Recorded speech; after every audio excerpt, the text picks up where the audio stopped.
Oke, bismillahirrahmanirrahim. Assalamualaikum warahmatullahi wabarakatuh. Perkenalkan, nama saya Mauludi Ardianto dengan NIM 05626178. Pada kesempatan kali ini, saya akan mempresentasikan tugas 3 mata kuliah basis data. Untuk mempersingkat waktu, di sini saya sudah membuat rangkaian dari tugas 3 basis data nih. Karena pada tugas 3 kali ini kita disuruh untuk melakukan praktikum transaksi dan penjelasan mengenai distribusi basis data. Yang pertama, penjelasan mengenai transaksi menurut modul adalah transaksi sendiri itu penting karena dalam transaksi sendiri berfungsi sebagai pengatur alur perubahan data agar data tetap konsisten dan data tersebut tetap terjaga. Transaksi berfungsi untuk menjaga konsistensi data supaya terjamin konsistensi data tersebut. Transaksi sendiri terdiri dari 4 properti yang disebut dengan ACID. Yang pertama adalah atomicity, yang kedua konsistensi, yang ketiga isolation, dan yang keempat adalah durability. Atomicity sendiri merupakan transaksi yang dilakukan secara menyeluruh atau tidak sama sekali. Sedangkan konsistensi merupakan proses transaksi yang dilakukan di data dalam basis data yang mana harus bersifat tetap konsisten, tidak pernah berubah-ubah. Selanjutnya, isolation merupakan proses data di dalam basis data yang terisolasi dan tidak boleh diganggu oleh transaksi lainnya. Yang terakhir merupakan durability, yang merupakan daya tahan data yang mana harus terjamin. Nah, selain itu, di dalam sebuah transaksi juga terdiri dari 5 perintah yang memungkinkan, yaitu aktif, partially committed, failed, abort, dan commit. Gitu. Baik, di sini penjelasan singkat mengenai praktikum basis data sudah. Selanjutnya kita akan membuat ataupun menjelaskan hasil dari praktek saya pada simulasi commit statement ini. Ini saya sudah, untuk mempersingkat waktu, saya sudah membuat routing dengan perintah commit di sini. Nih, kita coba eksekusi. Oke, lihat dulu ininya. Nah, di sini saya sudah membuat perintah untuk transaksi dengan menambahkan nama atas nama menambahkan pasien yang terdiri dari ID pasien, nama pasien, jenis kelamin, alamat pasien dengan value 6, titok jenis kelamin laki-laki, dan alamat pasien Jalan Pakis Haji nomor 23. Nah, setelah kita execute di sini hasil dari penambahan pasien tersebut ada ya, yaitu dengan ID pasien 6, nama pasien Tito, jenis kelamin laki-laki, dan alamat pasien Jalan Pakis Haji nomor 23.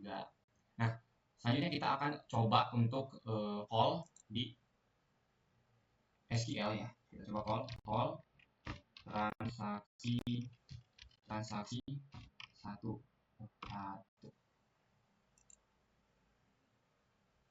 Sebentar. Nah, ini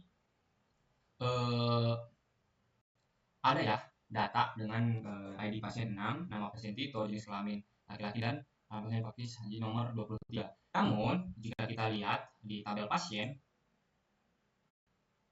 nama tersebut tidak ada. Kenapa begitu? Karena perintah commit belum ditambahkan. Nah, sedikit penjelasan mengenai perintah commit sendiri. Ini merupakan perintah yang menandakan bahwa transaksi telah selesai dilaksanakan dan terjadi perubahan. Nah, tadi di transaksi 1 ini, transaksi 1 yang saya lakukan di sini,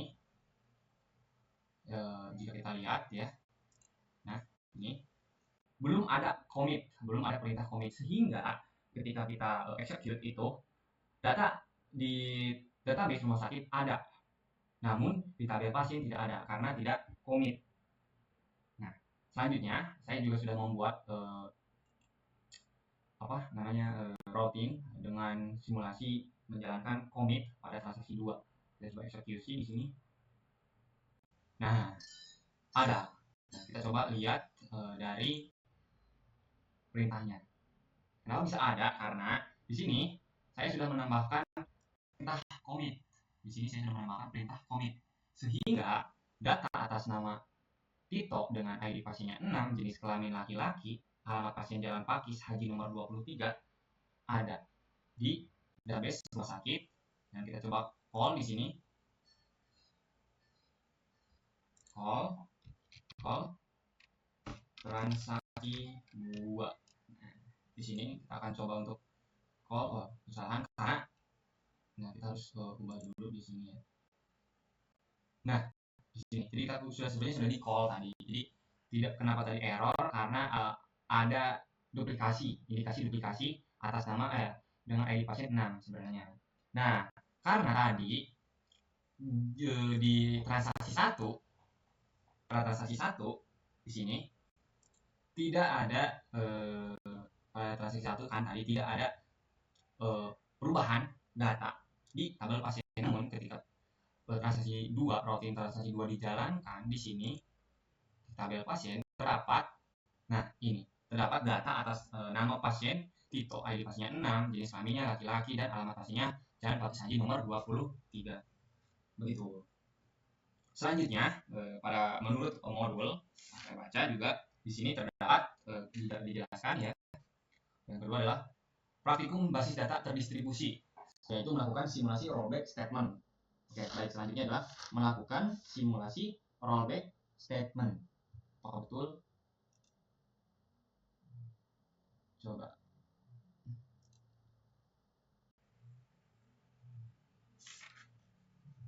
Nah, kita apakah? Nah, di sini saya sudah membuat routine dengan simulasi rollback situation. Kita coba lihat ya. Nah, di sini. Pertama, saya menuliskan begin start transaction dengan mengupdate nama pasien dengan set nama pasien yaitu Danar dari where ID pasien 20 rollback commit select from pasien. Kita eksekusi ya. Nah, di sini perubahan nama atas nama Danar tidak bisa dilakukan karena ada statement rollback. Penjelasan sendiri mengenai rollback sendiri, pernyataan rollback digunakan untuk menggugurkan perintah yang sedang berjalan. Nah, karena tadi di sini ada perintah rollback sehingga perintah tersebut digagalkan atau dibatalkan karena ada perintah rollback. Nah, sehingga data perubahan nama di sini tidak muncul. Karena rollback sendiri adalah menggugurkan perintah yang sedang berjalan. Hal tersebut berguna jika ada suatu hal yang tidak diinginkan terjadi pada sistem. Namun perlu diingat, pernyataan rollback akan berpengaruh jika perintah yang sedang berjalan belum commit. Oke,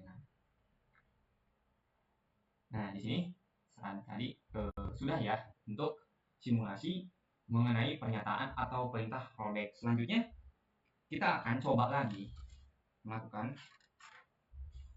di sini akan melakukan praktikum basis data terdistribusi melakukan simulasi checkpoint. Oke, baik. Kan simulasi checkpoint. Kita ke rumah sakit. Oh, salah-salahnya tadi udah ya. Nah, kita ke sini.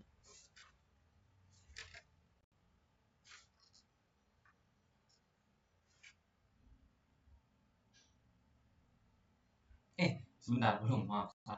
Nah, selanjutnya kita akan melakukan rollback dengan benar, yaitu pada transaksi 4 ini saya sudah buat pernyataan ataupun sintak yang berisi bahwa begin start transaction dengan insert info pasien dengan ID pasien, nama pasien,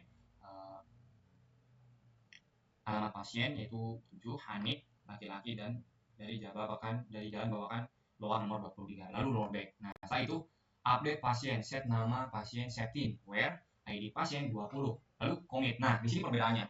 Tadi perintah rollback berada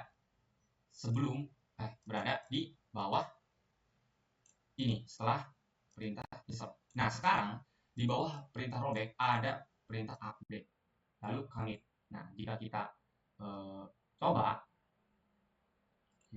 eksekusi pada perintah 4 ini, nah tadi ada perubahan nama atas nama Andre berganti menjadi setting sesuai dengan perintah tadi. Lalu penambahan data, ini kita coba call dulu ya. Apakah bisa call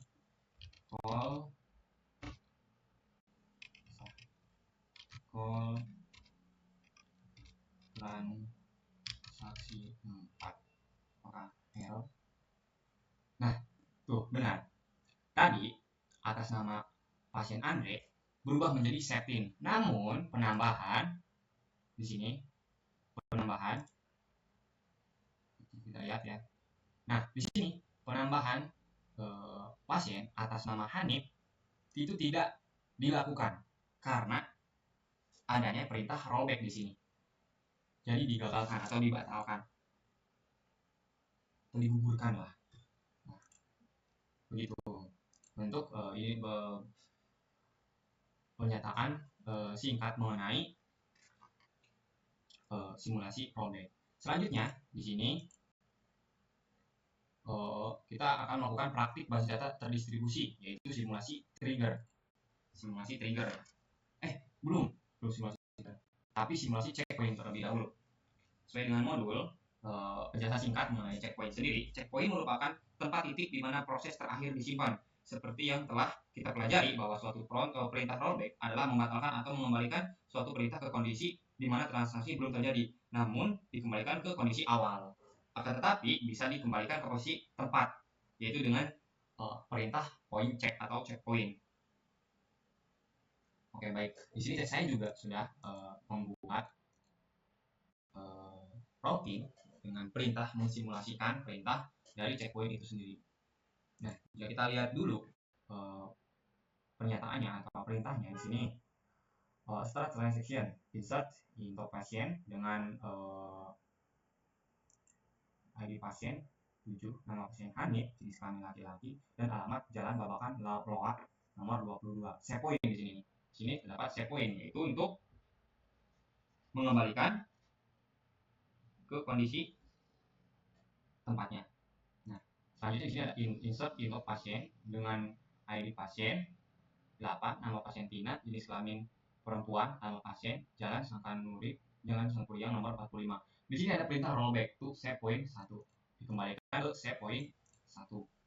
Insert into pasien, ID pasien 9, nama pasien Lutfi, jenis kelamin laki-laki, alamat pasien 2024 kami.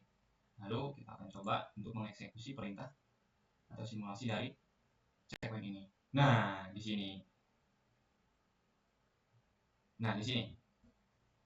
pasien dengan atas nama tadi di sini pasien dengan atas nama di sini atas nama Tina tidak terdaftar pada database. Kenapa? Karena ada rollback di sini. Sedangkan pasien dengan nama Hanif, yaitu dengan ID-nya itu 7, nih 7 Hanif dan Lutfi, masuk ke dalam database. Karena ada perintah set point di sini. Nah, untuk ID pasien 8 Tina tidak ada karena ada perintah rollback to set point 1 di sini. Nah, di sini bisa dilihat ada penambahan data. Kan tadi di sini kita menambahkan 3 data, namun pada perintah penambahan data di ID pasien 8 dengan atas nama Tina itu ditambahkan rollback sehingga tidak masuk ke dalam database. Namun untuk ID pasien 7 dan 9 ada database karena ada perintah set point. Untuk selanjutnya di sini kita akan membuat praktikum proses distribusi dengan simulasi trigger. Oke, baik, sebelum itu kita ke sini ya, di rumah sakit. Nah, di sini karena tadi untuk mempersingkat waktu lagi, saya sudah membuat trigger sini. Nah, saya sudah membuat trigger dengan nama yaitu tanggal jual. Nah, dengan dengan perintah seperti ini, yaitu update obat, yaitu dengan update obat, set stok sama dengan stok, new jumlah dari ID obat sama dengan new ID obat. Kita tutup. Kita akan coba ke transaksi obat di sini. sebelum itu maaf, sebelum itu saya sudah membuat ini baru ya, tabel baru, yaitu tabel obat dan transaksi obat, dan sudah saya kaitkan antara, sudah saya relasikan antara satu tabel yang baru dengan tabel yang lainnya. Nah, di sini sudah saya kaitkan mengenai dari ID pasien, ID obat, sudah kita relasikan. Selanjutnya kita akan mencoba mensimulasikan pernyataan trigger yang tadi yang sudah saya buat. Oke, di sini. Nah, di sini kita bisa menuliskan di sini, bisa juga ditambahkan. Saya akan mencoba untuk ditambahkan ya.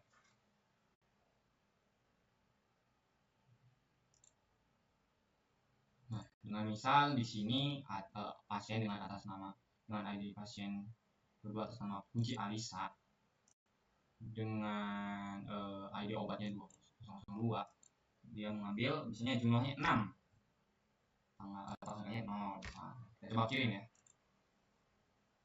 Nah, berhasil. Di sini berhasil. Nah, kita lihat strukturnya. Nih. Nah. Sini.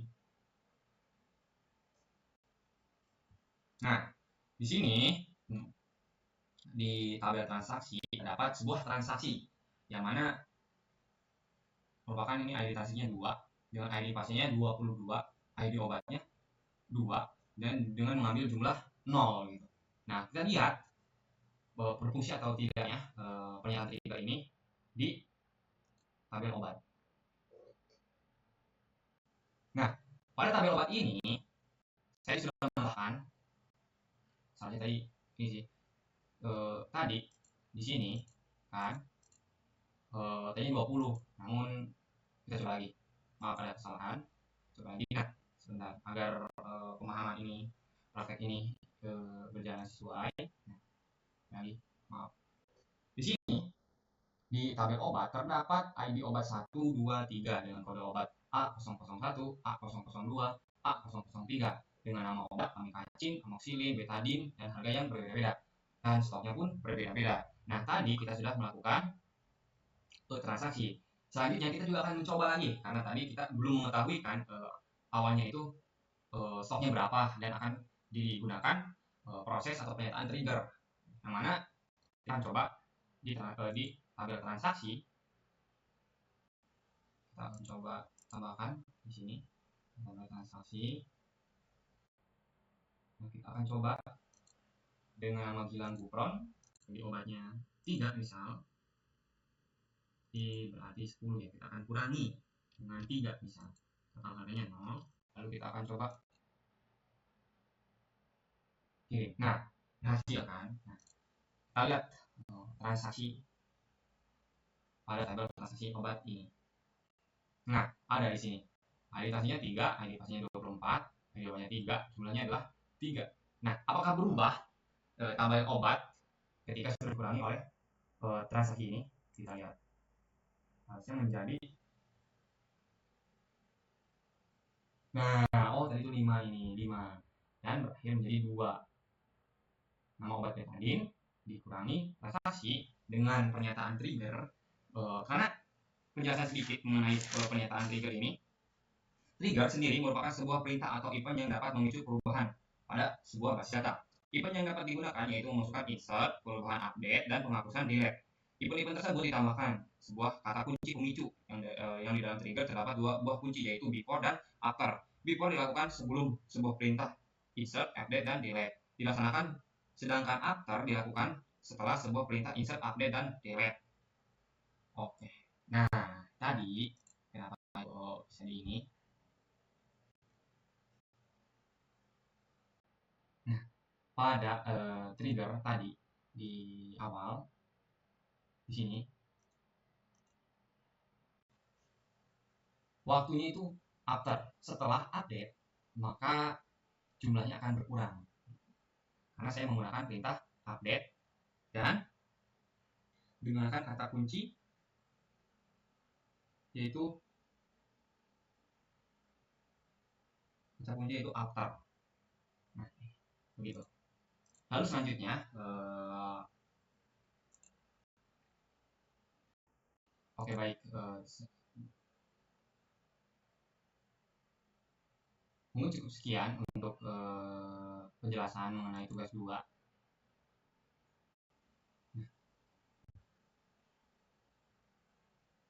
Selanjutnya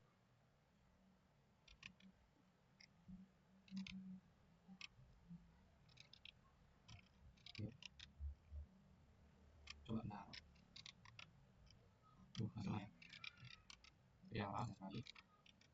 Oke.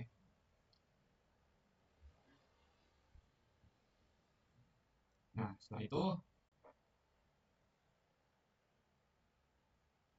ada begini untuk melihat akses.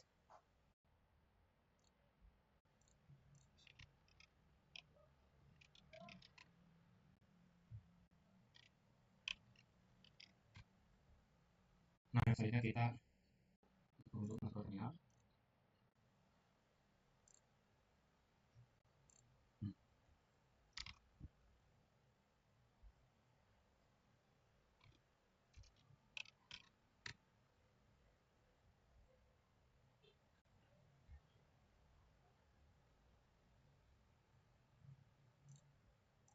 Sepuluh 2 kemudian kita lihat di sini ya.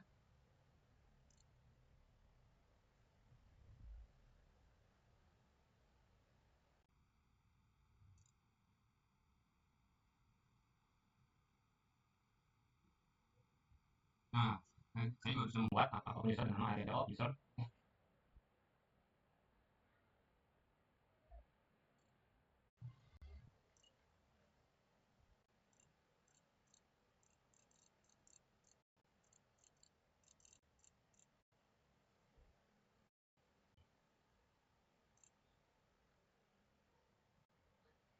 Nah, ini.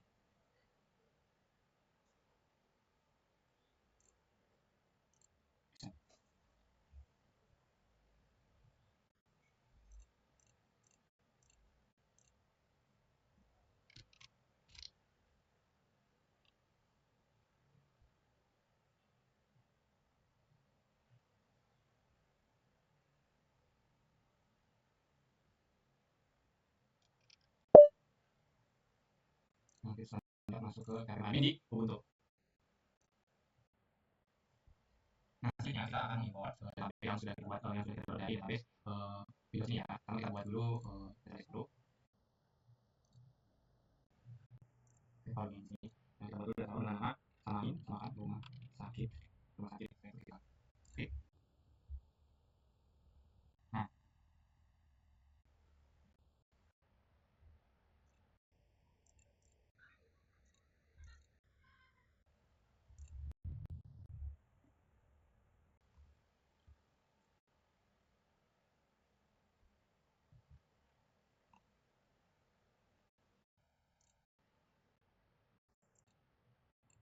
Nah, di sini kita import.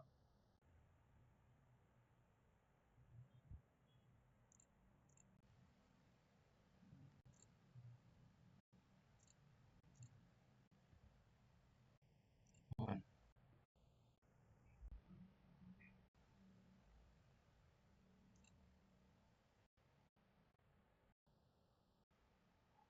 Oh, sebelumnya saya masuk sebentar.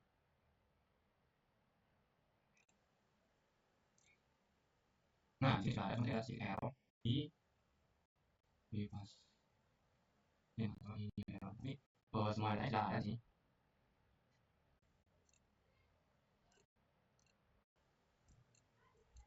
Nah, di sini kita juga buat ya.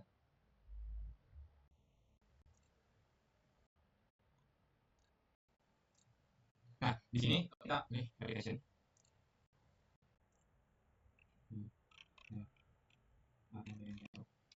User. Nanti filenya dulu.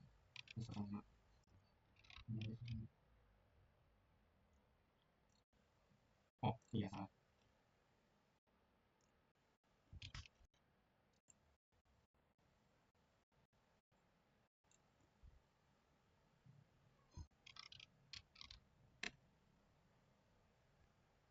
2.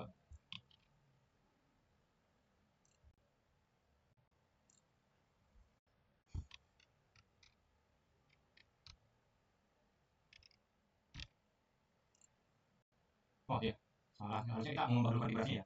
Kita ubah dulu.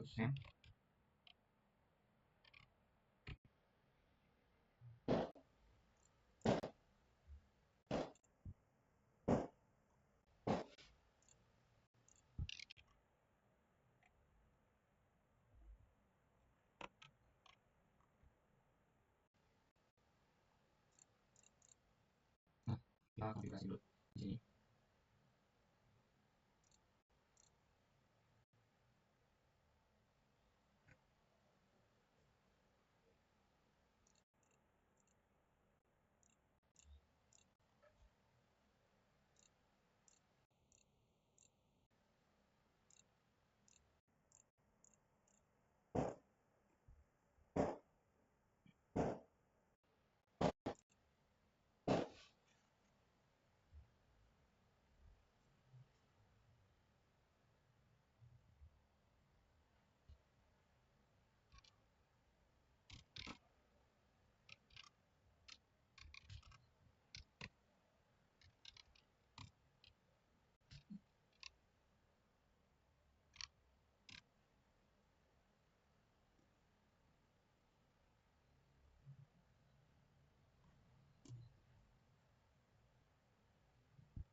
Ini cek.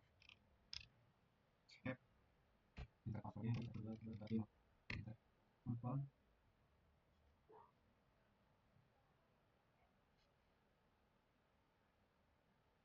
Ini salah, harusnya sudo chmod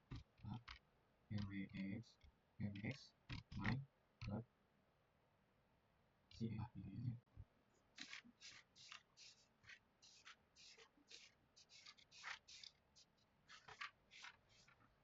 cdef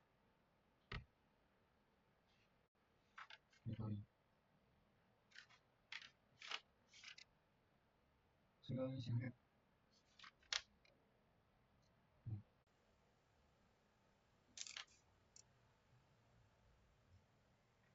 Kita coba untuk di ls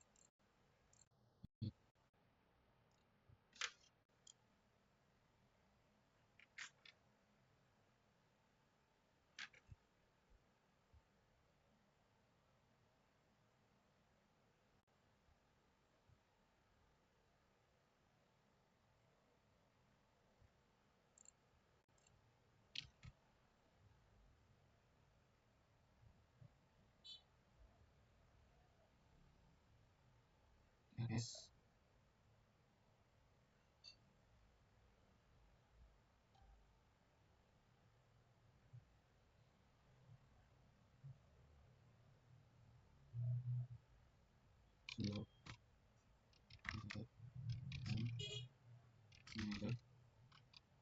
minus x 4.1. Nah, besar. Coba untuk kita jalankan. Nah, sudah jalan ya. Nah, selanjutnya beberapa penyelesaian dikarenakan tadi error, akhirnya kita berhasil mengkonfigurasikan dengan satu arah dari Windows ke VirtualBox Ubuntu gitu. Kita akan simulasikan pada distribusi akhirnya, yaitu di sini misal saya akan menambahkan di sini pada tabel obat. Di sini saya akan menambahkan dengan misal di sini kodenya 7, lalu nama obatnya ini obat gatal, harganya misalnya di sini 29.000 dan stoknya di sini ada 14 misalnya. Lalu kita kirim. Nah, di sini di komputer 1 yakni di Windows terlihat bahwa tabel obat itu tambah satu data, yakni dengan ID obatnya 7, kodenya 7, dan nama obatnya nggak gatal. Mari kita lihat di komputer 2 atau di buku apakah ada perubahan tak. Nah, ternyata ada. Nah, dari sini berarti secara otomatis pada komputer 2 bertambah sama dengan komputer 1. Mungkin sekian pengujian replikasi pada tugas 3 kali ini. Mohon maaf bila ada kesalahan. Wabillahi taufiq wal hidayah. Wassalamualaikum warahmatullahi wabarakatuh.